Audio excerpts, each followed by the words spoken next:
এই ভিডিঅ'টোত মই ত্ৰিকোণমিতিক কোণবিলাকৰ মান কিদৰে মুখস্থ কৰিব পাৰি অনায়াসে তাৰ এটা কৌশল মই দেখুৱাব খুজিছোঁ। তাৰ কাৰণে সাইনৰ যিকেইটা মান সাইন 0 ডিগ্ৰী, সাইন 30, 45, 60 আৰু 90 সাইনৰ গোটেইকেইটা মান মুখস্থ কৰিব লাগিব। বাকী কছ, টেন, কট, চেক আৰু কচেক এইকেইটা অনায়াসে মুখস্থ কৰিব পাৰিব। অনায়াসে ট্ৰিকটো শিকি ল'লে অনায়াসে উলিয়াব পাৰিব।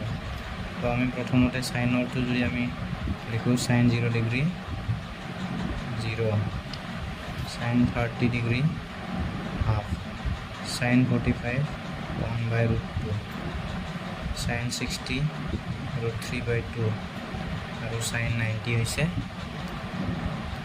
1।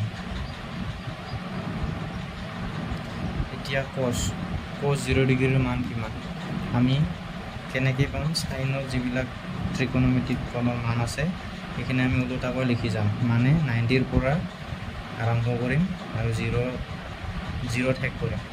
গতিকে এইপিনে আহিব সাইন কছ 0 ডিগ্ৰীৰ মান 1, ঠিক তেনেকৈ √3/2, 1/√2 হাফ আৰু 0। তো কছৰ আমি অনায়াসে পাই গ'লোঁ, মুখস্থ নকৰিলোঁ। নেক্সট টেনৰ মান কেনেকৈ পাম? টেনৰ মান আমি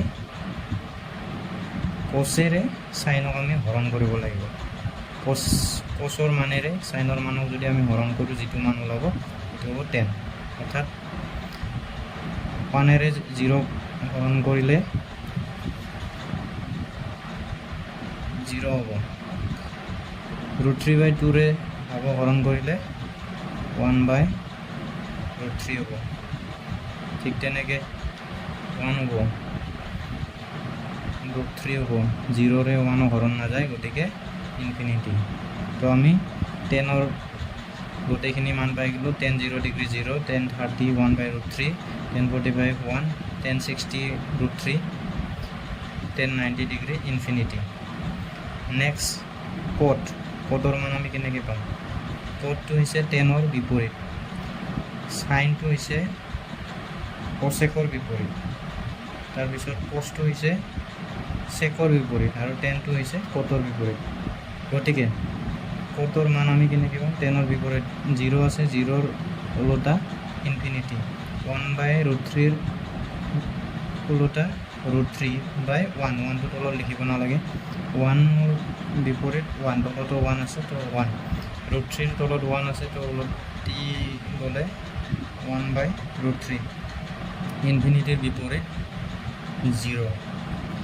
নেক্সট চেকটো যিহেতু কছৰ বিপৰীত তো 1ৰ তলত 1 আছে তো 1, √3/2 অৰ্থাৎ 2/√3।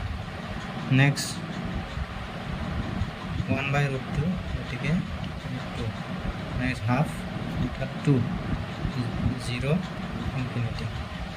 এতিয়া কচেক সাইনৰ যিহেতু বিপৰীত 0 ইনফিনিটি হাফ 2/√3 1 1। গতিকে আমি ত্ৰিকোণমিতিক কোণৰ যিকেইটা মান আছে সেইকেইটা আমি অনায়াসে পাই গ'লোঁ। তাৰ কাৰণে আমাক প্ৰথম সাইনৰটো মুখস্থ কৰি ল'ব লাগিব। তাৰপিছত নেক্সটটো কছ পোৱাৰ কাৰণে আমি ওলোটা ফালৰ পৰা লিখি যাব লাগিব। 10 পোৱাৰ কাৰণে আমি কচেৰে সাইনক হৰণ কৰিব লাগিব। কট পোৱাৰ কাৰণে 10ৰ ওলোটা কৰি লিখি গ'লে হ'ল। চেক পোৱাৰ কাৰণে কছৰ ওলোটা কৰি লিখি গ'লে হ'ল, আৰু কচেক পোৱাৰ কাৰণে সাইনৰ ওলোটা কৰি লিখি গ'লে আমি ইয়াৰ মানসমূহ অনায়াসে পাই যাম।